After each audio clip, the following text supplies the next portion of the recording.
लोकांच्या दारात जर गेलं ना आपण तर लोक आपल्याला भिकाऱ्यासारखं उभं करतात. मी भरपूर ठिकाणी गेलो, सुरुवातीला खावा घेऊन गेलो, लोकांनी खावा फेकून दिला, हे काय आणलंय ते काय आणलंय, वेगळ्या भाषेत त्यांचं बोलणं, आरेरावीची भाषा, गरज नसल्यासारखं. शेवटी व्यवसाय हा असा आहे की समोरच्याला पण गरज आहे आणि आपल्याला पण गरज आहे. त्या दोघांचं जी सांगड आहे, ही जी सायकल आहे, ही व्यवस्थित चालली तरच व्यवसाय जातात पुढे.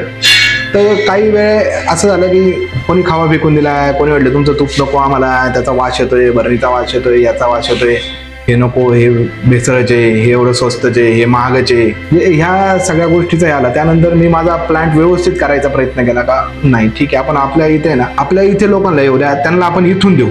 जे कस्टमर माझ्याकडे आले तेच माझे ग्राहक झाले, तेच माझे डिस्ट्रीब्युटर झाले. त्यांनी जवळजवळ 150 महिला आहेत आपल्याकडे जे आपलं तूप विकतात, त्यांच्या एरियात विकतात, नातेवाईकांना, मित्रांना, मित्रमंडळींना, सगळ्यांना विकतात, ऑफिसच्या स्टाफला देतात. MBA चे शिक्षण पूर्ण झाल्यावर अनेक जण मोठ्या पगाराच्या नोकरीच्या मागे धावतात, पण एका तरुणाने वेगळी वाट निवडली. स्वतःचा व्यवसाय उभा करण्याची जिद्द मनात ठेवून त्याने संघर्षाचा प्रवास सुरू केला. ही आहे रोहित डुंबरे यांची प्रेरणादायी यशोगाथा, एका शेतकरी कुटुंबातील मुलाची, ज्याने गाईच्या दुधापासून कोटींचा व्यवसाय उभा केला. श्री सात्विक या नावाने त्यांनी व्यवसायाची सुरुवात केली. शुद्ध आणि दर्जेदार दुग्धजन्य पदार्थ तयार करत त्यांनी ग्राहकांचा विश्वास जिंकायला सुरुवात केली. 100% तुपात भेसळ होते. तुपात डालडा टाकला जातो, पाम तेल टाकलं जातं. जे ओरिजिनल तूप आहे त्याचा स्वाद वेगळा आहे. गाईचं तूप, म्हशीचं तूप आणि गिर गाईचं तूप, ह्याच्या 3 गोष्टी आहेत, ह्या पण वेगवेगळ्या आहेत, यांची पण चव वेगळी. भेसळयुक्त तूप तो उन्हात ठेवलं जातं, उन्हात जर त्याचं पातळ नाही आलं तर समजून जायचं त्याच्यात काहीतरी वेगळा पदार्थ आहे. नंतर हातावर घेतल्यानंतर आणि त्याचं पातळ नाही आलं तर त्याचा वास सुद्धा वेगळा आहे. वासावरून तर लगेच कळतं हे तूप ओरिजिनल नाहीये, हे 100% भेसळयुक्त आहे. हॉटेलवाल्यांना सुद्धा सांगितलं गेलंय, तिथं चीज अॅनालॉग देताय ना तर चीज अॅनालॉग हा उच्चार करा. तुम्ही पनीर त्याला म्हणू शकत नाही. पनीर फक्त हे दुधाचंच. अभिमंत्रित तूप म्हणजे अन्नशास्त्रानुसार तुम्ही उत्तम संस्कारात बनवल्या तुपाचा तुमच्या शरीरावर सकारात्मक परिणाम होतो. तुपाची जी प्रोसेस करत असतो त्यावेळी तूप जेव्हा कडवत असतो, दोन्ही कडवत असतो, तर त्यावेळी आपण गायत्री मंत्राचा उच्चार कंटिन्युटी आपल्या साऊंड मधून चालू असतो. तर हा साऊंड मधून जो उच्चार असतो याचा आपल्या त्या तुपावर चांगला परिणाम होतो. त्या संस्कारात ते बनवलं जातं आणि त्याचा 100% आपल्या शरीरावर हा सकारात्मक परिणाम होतो. रेग्युलर जर तूप खायचं असेल तर तुम्ही 100% तुम्ही जर्सी गाईचं तूप खाऊ शकता, कारण हे तूप हलकं आहे खाण्यासाठी. तूप, पनीर, खवा, पेढा, बर्फी, बासुंदी, श्रीखंड, लस्सी, ताक असे अनेक पदार्थ त्यांनी तयार करून बाजारात विक्रीसाठी आणले. मात्र हा प्रवास सोपा नव्हता. सुरुवातीला अनेक आव्हानं आली, अडचणी आल्या, कधी आर्थिक संकट तर कधी बाजारातील स्पर्धा. पण रोहित खचले नाहीत. जिद्द, मेहनत आणि आत्मविश्वासाच्या जोरावर त्यांनी व्यवसाय सुरूच ठेवला. आज श्री सात्विकचा टर्नओव्हर कोटींच्या घरात पोहोचला आहे. त्यांच्या तुपाला ग्राहकांकडून विशेष मागणी आहे. स्वच्छता, गुणवत्ता आणि ग्राहकांचा विश्वास या 3 गोष्टींना प्राधान्य देत ते आजही आपल्या ग्राहकांना उत्तम सेवा देत आहेत. एका शेतकरी कुटुंबातील तरुणाने स्वप्न पाहिलं, संघर्ष केला आणि स्वतःची वेगळी ओळख निर्माण केली. नमस्कार, माझं नाव रोहित शंतनू डुंबरे. माझं शिक्षण MBA झालंय आणि आपला व्यवसाय आहे श्री सात्विक तूप ओतूर. नगर कल्याण हायवेला ओतूर या ठिकाणी हा आपला व्यवसाय आहे. माझ्या घरी गायी होत्या, 15 गायी होत्या वडिलांच्या. मी मदत करायचं शिक्षण चालू असताना, आणि ह्या दुधाला व्यवस्थित भाव भेटत नव्हता. 20 रुपये, 22 रुपये, 15 रुपये भावापासून वडिलांना दूध घालताना मी बघितलं होतं. आणि आम्ही 5 भावंड होतो, तर त्या दुधाला एवढा रेट भेटत नव्हता. आणि शहरात बघितलं तर पॅकिंगच्या दुधाचे हाय रेट. तर ह्या दृष्टीने मी थोडं बघायचा प्रयत्न केला. मी पुण्यात फिरलो, मुंबईमध्ये फिरलो, पंचक्रोशीत तालुक्याच्या ठिकाणी, बाकीच्या गावांमध्ये फिरलो. तर आपल्याला या दुधापासून काय करता येईल. तर हे फिरत असताना मला ही संकल्पना सुचली की आपण बासुंदी करू शकतो, आपण खवा करू शकतो, याचं तूप काढू शकतो, याचे पेढा, बर्फी, हे सर्व उत्पादन आपण करू शकतो. आणि साहजिक यामध्ये मार्जिन आपल्या दुधाला जास्त भेटू शकतं. आपल्या वडिलांची मदत होऊ शकते, आपल्या आईची. ह्या दृष्टीने मी हा व्यवसायाकडे येण्याचा मार्ग मला सुचला. तर एक मार्केटचं एक सूत्र आहे की तुम्ही मॅन्युफॅक्चरिंगवाले किती पण बनवू शकतात, पण मार्केटिंग केल्याशिवाय तुमचा माल विकला जाऊ शकत नाही. माल जर तुमचा विकला जाऊ शकत नाही तर तुमचा माल संपणार कसा. तर सुरुवातीला तोच आम्हाला सगळ्यात जास्त फटका बसला की माल तर बनवलं पण माल जात का नाही. मग लेबर चार्जेस राहतील, भाडं राहील, सगळे हप्ते राहतील, तर ह्या गोष्टी सगळ्या गेल्या पाहिजेत. तर ह्या जात नव्हत्या. तर ह्या सगळ्यात मोठ्या अडचणी होत्या. मग आम्हाला एक होलसेलर भेटला, तर आम्ही त्याला खावा द्यायला सुरुवात केली. एक 10 रुपये मार्जिन. कधी ते 10 रुपये पण नव्हते राहते. पण प्लांट तुम्हाला रन करायचा आहे, तुम्हाला मागं नाही जायचं, आपल्याला पुढेच जायचं आहे. मागे जाणारा सगळा रस्ता आपल्याला कापून टाकायचा. किती अडचणी आल्या तरी आपल्याला हे सक्सेसफुल करायचंय. तर ह्या दृष्टीने मी तो प्रयत्न केला. एक 10 रुपयाचं आम्ही काम करायला सुरुवात केली. त्यानंतर आम्ही आजूबाजूचे आचार्य बघितले, किराणा माल दुकान बघितले. तर ह्या सगळ्यांना आम्ही सुरुवातीला बघितलं. तर कमी मार्जिनवर आम्ही काम केलं. आमचा हप्त्याला पण पैसे जात नव्हते, ते ऍडजस्ट करायला लागायचे. तर ह्या सगळ्या अडचणी सुरुवातीला आल्या. सुरुवातीला खवा खराब झाला. तूप बनवल्यानंतर जवळजवळ 400 लिटर तूप आमचं खराब झालं. ते कच्चं कडवलं गेलं, त्याचा वेगळा वास यायला लागला. खवा ठेवायचं व्यवस्थित माहीत नव्हतं, ते फ्रीजिंग करून ठेवलं, त्याची लाईफ वाढते. तर 2 दिवस बाहेर राहिला. कधी सेकंड हँड फ्रीज घेतले होते सुरुवातीला, तर ती फ्रीज खराब झाली, त्याच्यामुळे कधी कधी खवा फेकून द्यायला लागला. तर अशा भरपूर अडचणींना सामोरं जात पण एक निश्चय केला की आम्हाला मागं जायचं नाही, आपल्याला मागं जायचं नाही, आपल्याला पुढेच जायचंय. तर ह्या दृष्टीने मी तो व्यवसाय चालू ठेवला आणि त्यानंतर हळूहळू मार्केट माझं वाढत गेलं आणि पंचक्रोशीतल्या लोकांना पण विश्वास बसला का यांचं प्रामाणिक काम आहे, तर आपण यांच्याकडून पदार्थ घेऊ शकतो. मग पेढा जायला लागला, खावा जायला लागला.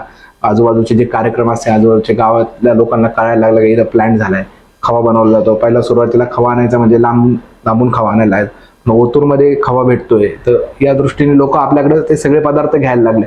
मग खवा असेल, बासुंदी असेल, पनीर असेल, तर ह्या सगळ्या गोष्टी लोक आपल्याकडून घ्यायला लागले. आणि त्या अडचणीचा थोडा आम्हाला फायदा झाला स्थानिक लोकांचा, की आम्हाला अडचणीनंतर तयार नाही झालं एवढं. आपल्याकडे 3 प्रकारचं दूध येतं. एक तर गाईचं येतं, एक तर म्हशीचं येतं आणि गिरगाईचं. असे 3 प्रकारचे दूध आपल्याकडं रोज येतात. तर गाईचं जे दूध आहे ते खव्यासाठी वापरलं जातं. गुलाबजामला जो खवा वापरला जातो हा गाईचाच असतो. त्यानंतर मलाई बर्फी झाली, तुमचं पनीर झालं, श्रीखंड झालं, आम्रखंड झालं, यासाठी फक्त म्हशीचं दूध वापरलं जातं. त्यानंतर गिरगाईचं जे दूध येतं ते बिलोना पद्धतीने आपण गिरगाईचं तूप काढतो. ते आल्यानंतर गरम करतो, त्यानंतर त्याला दही लावलं जातं आणि त्या दह्यातलं लोणी काढून आपण त्याचं तूप करत असतो. असं 3 प्रकारचं दूध आपल्याकडे रोज येतं आणि रोज त्या पदार्थ त्याचे केले जातात. दुधाची जी क्वालिटी राहते ती गाईचं दूध राहतं 3-5 आणि 8-5. 3-5 म्हणजे फॅट त्याच्यात कमीत कमी 3-5 फॅट पाहिजे, 8-5चा SNF पाहिजे, त्याच्यात पाणी नाही पाहिजे, प्रोटीनचं लेवल मेंटेन पाहिजे. तर ह्या सगळ्या गोष्टी आपल्या फॅट मशीन आपण चेक करतो. म्हशीचं पण तसंच आहे, 6, 6.5, 7. तर ही क्वालिटी मशीनवर चेक होती. त्यानं गिरगाईची पण सेम प्रोसेस राहते. गिरगाईची फॅट लेवल थोडी जास्त राहते, गाईच्या याच्यापेक्षा 4.5-5च्या फॅटपर्यंत हे राहते. त्याचप्रमाणे म्हशीचा जे पदार्थ बनतात, म्हशीचा जो पदार्थ असतो हा नेहमी व्हाईट बनतो. म्हणजे त्याचं तुम्ही तूप बनवलं तरी ते व्हाईट बनतं, त्याचा तुम्ही पेढा बनवला तर पेढा व्हाईट बनतो, तुम्ही त्याचा श्रीखंड बनवलं तर श्रीखंड व्हाईट बनतं. म्हणजे म्हशीचा कोणताही पदार्थ बनवा हा तुमचा सफेदच निघतो. आणि गाईचा जो राहतो तो त्याला पिवळा कलर राहतो. गिरगाईचा जो राहतो तो ऑफ व्हाईट थोडा राहतो. ह्या आपल्या ज्या जर्सी गाईचा जसा पिवळा राहतो त्याच्यापेक्षा थोडा शुभ्र राहतो. आपलं जे डेली दूध राहतं ते आपलं 500 ते 1000 लिटर आपलं दूध येतं. त्याच्यावर आपण मग पनीर बनवतो, खवा बनवतो, ताक बनवतो, दही बनवतो, लस्सी बनवतो. तर ह्या सगळ्या गोष्टी बनतात. आणि आपलं जे साईसाठी जे दूध राहतं हा डायरेक्ट टँकर राहतो. 20,000 लिटरचा टँकर राहतो. 20,000च्या टँकरमध्ये फक्त 1,000 किलो साई निघते. त्या साईचं लोणी काढल्यानंतर त्याचं तूप काढलं जातं. आता ही प्रोसेस अशी राहते का ज्या डेअरीचं मोठं कलेक्शन आहे त्या डेअरीच्या कलेक्शन सेंटरवरून 20,000 लिटरचा टँकर आपला पावडर प्लांटला जातो. पावडर प्लांटला गेल्यानंतर त्याची सर्व साई काढली जाते बाजूला, गरम केल्यानंतर ती साई काढली जाते बाजूला आणि त्यानंतर ते दूध पावडरला जातं. ते पावडरला आपण त्यांना सेल करून टाकतो आणि जी साई असते ती आपण सर्व घेऊन येत असतो. ती सर्व साई इथं आल्यानंतर त्याच्यात दही लावून ते 2 दिवस ठेवली जाते, त्याला थंड केलं जातं. नंतर त्यानंतर त्याचं लोणी काढलं जातं. लोणी काढल्यानंतर त्याचं तूप केलं जातं आणि ही सगळी प्रोसेस केली जाते. पहिली गोष्ट तर हायजीन सगळं करायला लागतं. आपलं जे तूप बनतं ते स्टेनलेस स्टीलच्या कढईत बनतं. त्याला स्टेनलेस स्टीलच्या टाकीमध्ये काढलं जातं, बेरी सहित काढलं जातं. त्यानंतर स्टेनलेस स्टीलच्या मशीनमध्ये त्याला फिल्टर केलं जातं.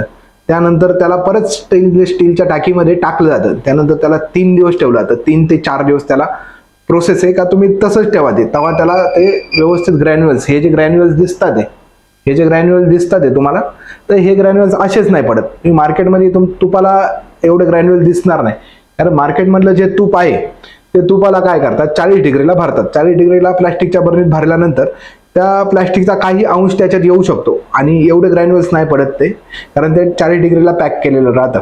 त्यामुळे ही जी प्रोसेस आहे त्याचप्रमाणे आम्ही उन्हाळ्यात काय होतं, उन्हाळ्यात पत्र्याच्या शेड खाली टाक्या पण गरम होतात, तूप असं पांढरं पडायला लागतं. त्यामुळे आम्ही काय करतो का एका AC रूम मध्ये ह्या सगळ्या टाक्या आम्ही ठेवत असतो, जेणेकरून ते त्याचं टेम्परेचर कंट्रोल झालं पाहिजे. कारण काय होतं की ज्यावेळी तूप तुम्ही गरम करता त्यावेळी ते व्हाईट पडायला लागतं. म्हणजे काही तळलं तर व्हाईट होतं, तर लोकांना असं वाटतं की त्यामध्ये डालडा मिक्स आहे का, तर असं नसतं. तर ते ट्रान्स फॅटमध्ये ते कन्वर्ट होत असतं. तूप जेव्हा गरम करतात तेव्हा ते ट्रान्स फॅटमध्ये कन्वर्ट होतं, त्यामुळे ते सफेद पडतं. आणि हीच प्रोसेस होती की तुम्ही जर टाक्यांना जर अशी हीट लागत राहिली, उन्हाची जर हीट लागली, पत्रात आपला टाक्या तापल्या, तर ते टाक्या सफेद असा दाना असा बर्नीमध्ये तयार होऊ शकतो, त्या टाकीमध्ये तयार होऊ शकतो. तेव्हा आम्ही याला प्रॉपर एसीच्या रूम मध्ये ठेवतो. मी तर अक्षरशः माझ्या ऑफिसमध्ये सुद्धा मी ठेवतो ह्या टाक्या, एसी लावून ऑफिसमध्ये ठेवायच्या. ज्यावेळी पाहिजे त्यावेळी ते काढायचं आणि थंड तूप हे बर्नरमध्ये भरायचं.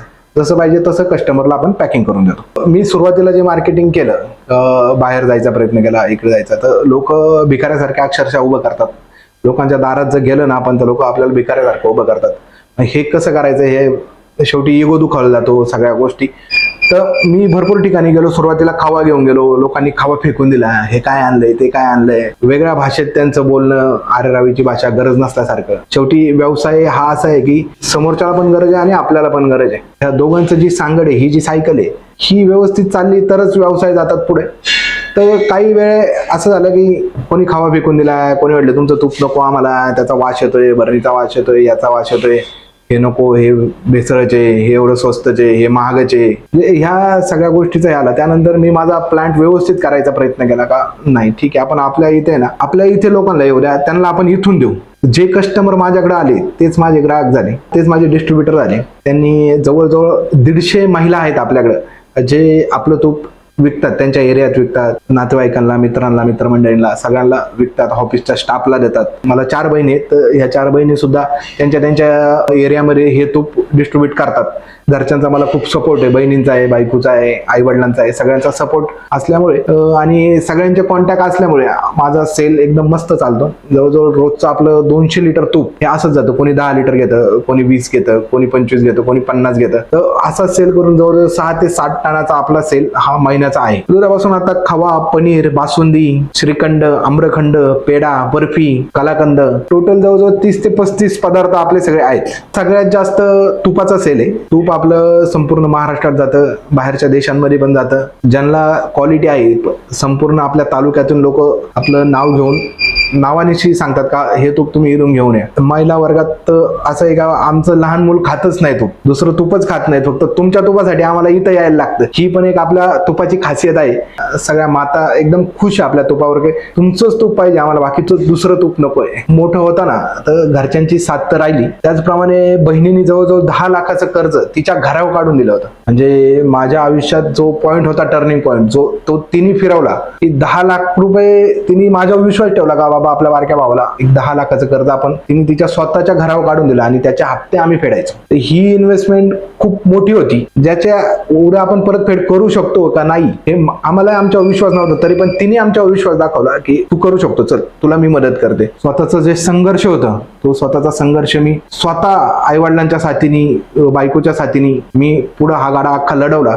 आणि आज जर तुम्ही हे आपलं श्री सात्विकचा प्लॅन्ट जर तुम्ही बघितला तर जवळजवळ अर्ध्या एकरमध्ये मी हा प्लॅन्ट पोहोचवलेला आहे. साधारण 2-1 कोटीपर्यंत आजचा माझा खर्च हा झालेला आहे. इथपर्यंत पोहोचणं हे प्रत्येक व्यावसायिकाचं, नवीन व्यावसायिकांनी चालू केलेलं प्रत्येकाचं स्वप्न असतं. पण या स्वप्नामागे संघर्ष केल्याशिवाय, एफर्ट्स घेतल्याशिवाय काहीच होऊ शकत नाही. या धंद्यात असं आहे की चढ उतार हे राहतात, नुकसान ही राहती. दूध खराब होतं, कधी काय होतं, बॉयलरचे प्रॉब्लेम येतात, मेंटेनन्स येतो, हप्त्याला पैसे राहत नाही. ठीक आहे, ह्या गोष्टी सगळ्या ठीक आहे, पण तुम्ही टिकून राहणं खूप महत्वाचं आहे. धंद्यात टिकून राहतं ठीक आहे, डाऊनफॉल येतो, पैसे येतात, पैसे जातात, किंवा सगळ्या गोष्टी ज्या आहेत, तुम्ही टिकून राहणं धंद्यातलं महत्वाचं आहे. 5 महिन्यात 6 महिन्यात धंदा बंद केला, आता परवडत नाही, हे नाही, टिकून राहा. तुम्ही 100% मी सांगतो तुम्हाला, तुम्ही सक्सेस होणार. देवानी काहीतरी वेगळा प्लॅन केलेला आहे आपल्यासाठी, पण टिकून राहणं हे खूप महत्वाचं आहे. जो टिकून राहिला, प्रामाणिक धंदा केला आणि लोकांच्या आरोग्यावर कधी खेळायचं नाही, जेवढं प्रामाणिक देता येईल. लोक पैसे देणार आहे, लोक आपल्याला शोधत येणार आहेत, हे लक्षात घ्या की लोक आपल्याला शोधत येणार आहे, आपल्याला लोकांना शोधायची गरज नाहीये. फक्त तुम्ही प्रामाणिक आणि तुमच्या क्वालिटीवर टिकून राहा, तुम्ही 100% यशस्वी आहात. थँक्यू.